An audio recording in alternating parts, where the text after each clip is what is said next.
Hey guys, Brian here from Vintage Classic Specialist. Happy Thursday, everyone, also known as Friday Eve. It is time for another episode of Day in the Life of Vintage Classic Specialist. So guys, today was pretty much had the inside of the shop to myself. Jacob was off today, and the other guys, you work in our other buildings and outside, so kind of nice and quiet in here today. Not that I mind company, of course, but sometimes it's nice just to be able to have quiet other than the radio and just be able to focus.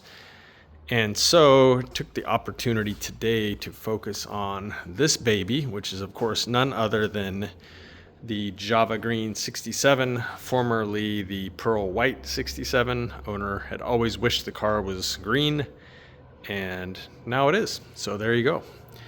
Voila. Took our magic wand and made it green.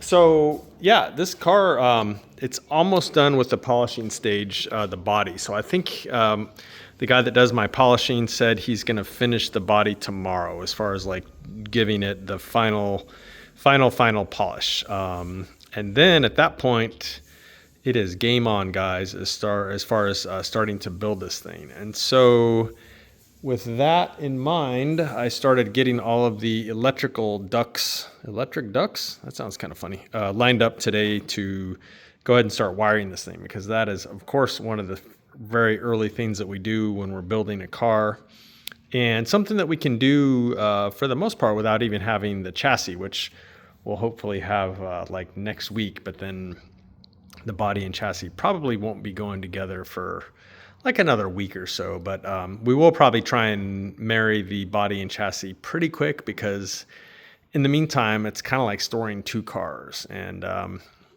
as you know, if you watch our channel, our shop is pretty small, guys. And so having one car take up the spot of two is not something we want to have happen for too long, at least. Anyway, so yeah, today went ahead and drove out to see our friends at Wolfsburg West and got one of their amazing wiring harnesses for this car. And so it's pretty much ready to go in. I don't want to start pulling wires until the final polishing is done. But what I was able to do is pretty much go through like all the electrical stuff for the car and start cleaning / restoring / testing things out so that it can go together really quick when it's ready, which again is going to be very soon. So let me just kind of go through and show you guys what I found. Overall, I would say, despite the fact that this car was pretty crusty and pretty rusty, for the most part, the electrical components were pretty nice, and I think everything I tested even worked. So bonus points there. So why don't we just start here and work our way left to right. The taillight bulb holders actually pretty nice. A lot of times the reflector surfaces are all pitted, and the plating on here is all peeling off, but these are actually pretty nice and look like they will work pretty good as far as being reflectors. I mean, they're a little bit ugly around the edges, but I don't think it's worth replating. The backs actually look pretty nice. The contacts look nice.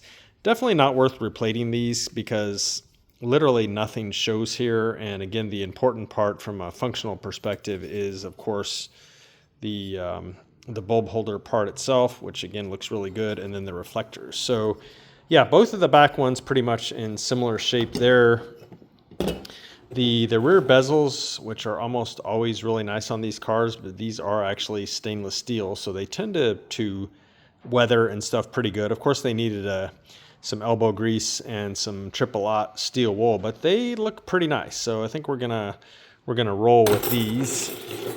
Kind of the same story on the front bulb holders. A little bit of the reflector peeling off here, but we can live with that in that corner. The rest of it, pretty nice overall. And yeah, we are gonna roll with these guys. So same story for both of those.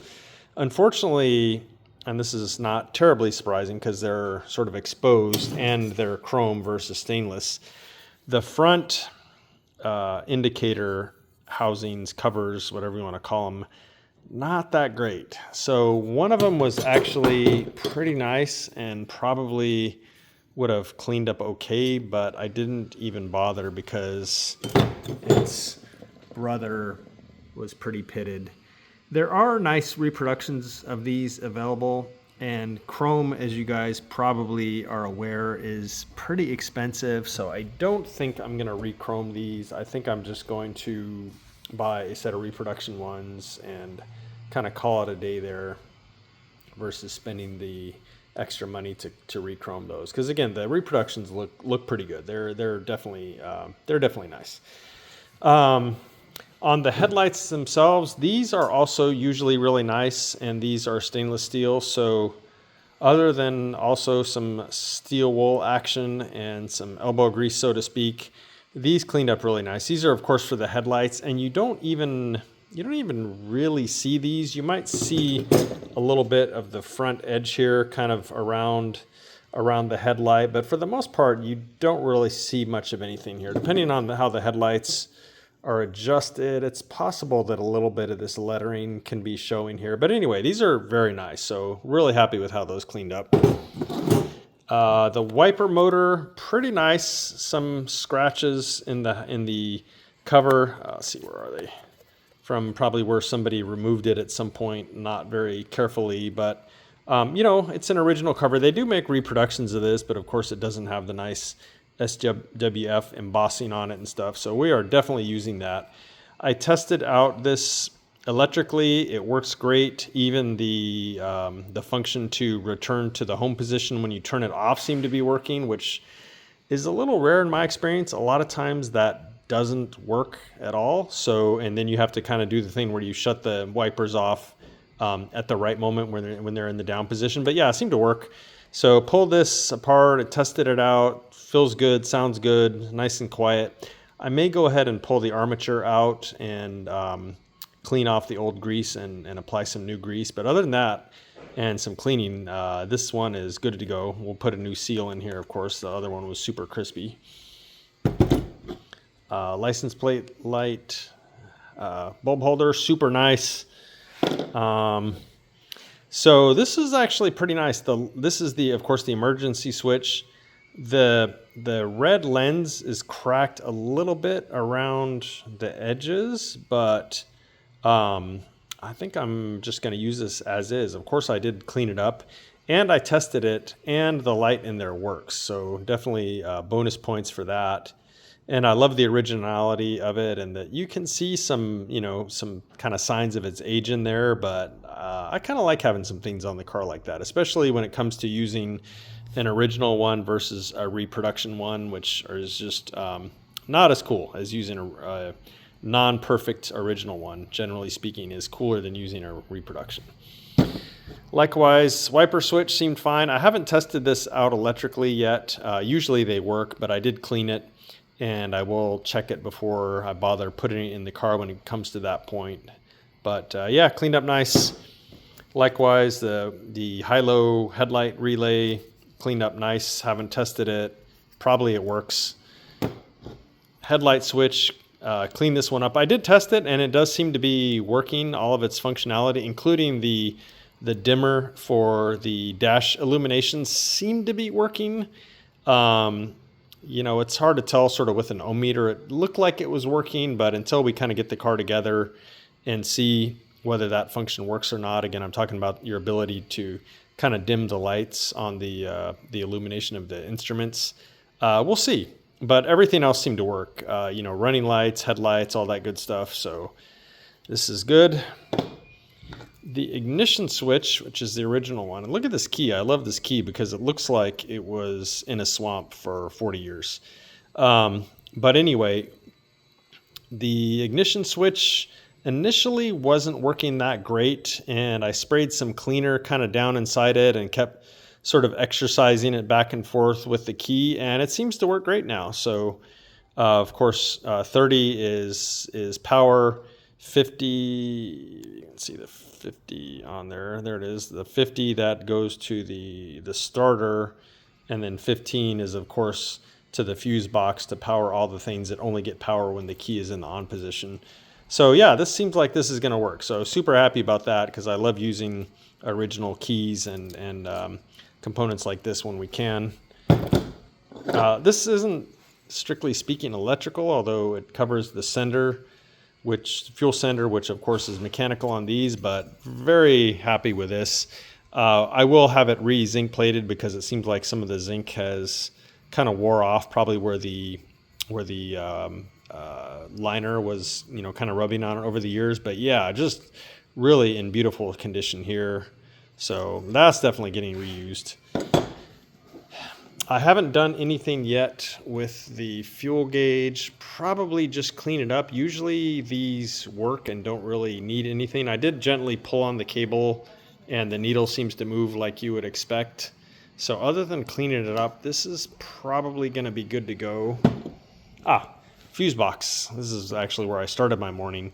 So went and cleaned and did like a quick restoration of the fuse box. Looks amazing. As I pointed out before on this episode and other episodes, we really like to use original fuse boxes when we can. The Wolfsburg ones are really nice, don't get me wrong, but we have had issues with them in the past where like one of these tabs here that's sort of soldered on has come separated on at least one instance, and just little things like that. So again, it's one of those things where if you have a nice original part, you're pretty much better off using it just because the quality of these things. I mean, this thing is you know, getting close to 60 years old, and it's just amazing once you clean it up. The horn was a bit of a disaster and looks great now. So it didn't work at all. Like, it didn't make any sound at all. And so usually, guys, we can fix these a lot of times. And so took this one apart and cleaned it a couple different times actually before I got it to work. And yeah, pretty much what you have to do is you have to pull out this assembly here, which is, it essentially has points, kind of like ignition points in here. And those have to be clean. And then you have to adjust the tension on this bar here. And usually if you do those two things, you can get them to work. Unless the coil itself here is fried, pretty much once you get the points clean and adjust the tension on this thing, which is done through this screw back here, you can pretty much get these things to work, guys. I may at some point do a video showing how to go in and work on these and get them working, because usually you can get them to work. Not always, but I would say almost more often than not we're able to do it. We have a lot of experience doing it, but it's not that hard, guys. You just got to kind of know what you're doing. But yeah, so the housing came out amazing, cleaned it up and coated it, so it's ready to go. Likewise, the diaphragm here with the magnet on it, cleaned it up and shot a quick coat of paint on it. I think the front of it, the grill, I was kind of debating whether to zinc plate it, but I think it's going to be a little bit too bright, and you can kind of see these through the horn grill. So I think I'm going to go ahead and powder coat this, and it'll be kind of hidden in that way. What else, guys? Just tons and tons of parts. Also super nice, the backup lights, which was like a 1 year only deal on 67 Beetles. On 68 Beetles, it was integrated into the tail lights, but on a 67, it sort of sat up on the rear bumper. Had these housings that you guys have seen here with lenses in them, something like that. So yeah, these were actually really nice and polished up pretty good. I'll probably polish them up a little bit more. They do have a little bit of patina on them, but overall pretty nice. And likewise, the bezels here clean up nice. The lenses, I would say, are pretty much as perfect as you can get, guys. Super beautiful. And yeah, the other thing, just the frame and the arms for the wiper, that'll all go and get powder coated. So I do have another box of stuff for powder coating. Got some more stuff here that's going to zinc plating, and there's the brackets for those backup lights and some other stuff like that. So that was pretty much my day, guys. I got a bunch of stuff here that's going to go, if not tomorrow, then early next week, to both powder coating and zinc plating, pretty much primarily for this guy here, for the 67 Beetle. And like I said, I think our guy that does our polishing said he's going to finish with the body tomorrow. So probably first thing next week, I'm going to dive in and start actually pulling the wiring harness and doing some initial wiring and assembly on this car. So stay tuned for that. It'll be exciting to see this thing start coming together. So guys, that is all I have to show you today. I'll try maybe tomorrow to give you an update on some of the other projects that are in body work and upholstery right now. But for today, that's it. So thank you all very much for watching, and we'll see you again tomorrow. Bye.